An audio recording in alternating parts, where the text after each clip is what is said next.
scrimmages. Pretty good. All right, first question. After 2 scrimmages, what did you guys execute well in, and what needs more developing?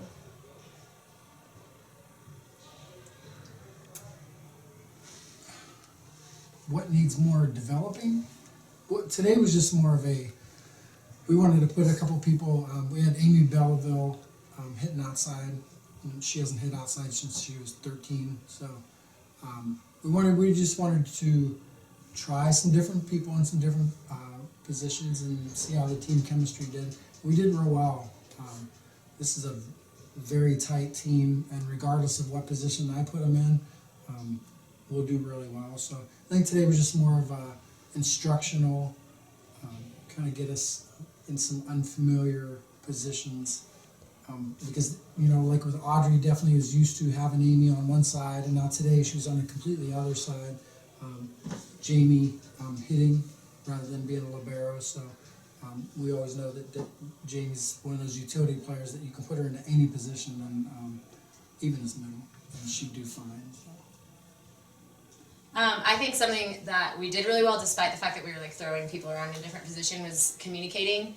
It was a little rocky at first, but I think that was kind of what let us like push through and be able to, even though it was a scrimmage, like win some of those games. Was just that even though we were playing in some positions that some people have never played in, we communicated well, and so that's how we could still execute. So I thought that was good.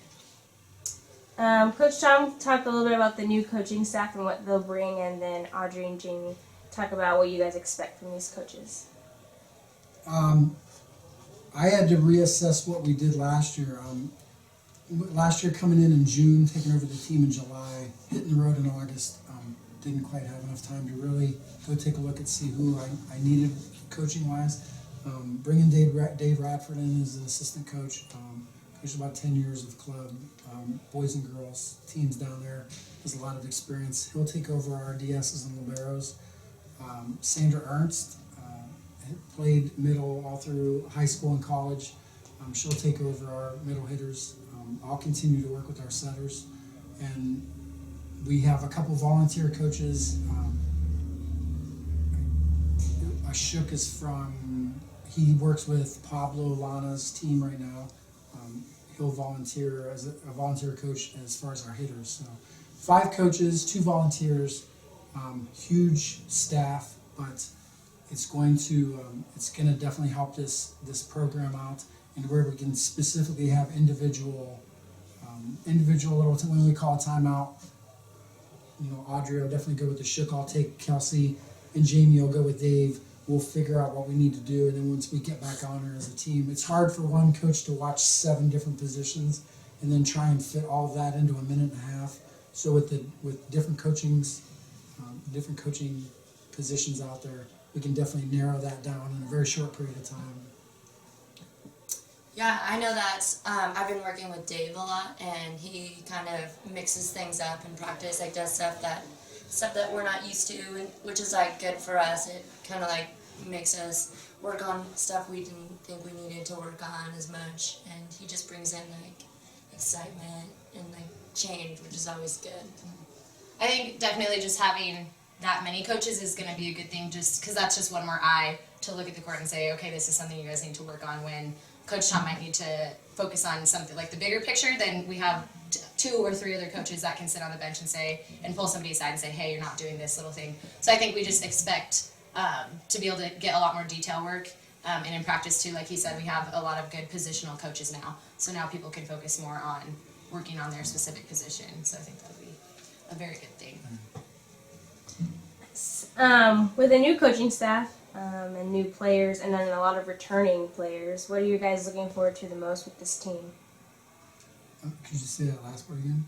What are you guys looking forward to most with this team Looking forward the most? this upcoming season? We're gonna have like a lot of competition, so we'll always have someone pushing us to be better. So that's gonna be good. Like, we're gonna have to always be working, so there's no time when we can be complacent during our season. We have, I think last year we had 22 or 24 games scheduled. We're sitting on 32 right now. Huge difference in last year. About the same amount of travel, but with a projected squad of 27. Much like Audrey said, we'll be 6 deep in every position. So we could definitely have one group that would play a strong team like SOU, and a different group that would play somebody, say, different, maybe like a William Jessup or an Embry Riddle, that we can bring a different squad into. But it'll definitely help. I said we're deep in every position this season, and we'll continue to be that way for years to come. I think I'm mostly looking forward to the fact that we do have a lot of, since we only lost a couple seniors, we do have a lot of girls that were kind of like, oh, they're the younger girls, and now they've really just stepped up into important spots, and so I think we're just going to have a good, consistent, hardworking team, and I'm just looking forward to capitalizing and actually like making it to our goals. Not that we fell short on that this year, but kind of just some unexpected things happened and we didn't bounce back as well as we would have wanted to. So I'm just looking forward to being able to have, like Coach and Audrey said, those extra girls that in case somebody goes down, we know that we have somebody right behind them that has been training hard and working and just will help us get to our goals. Awesome. Thank you guys.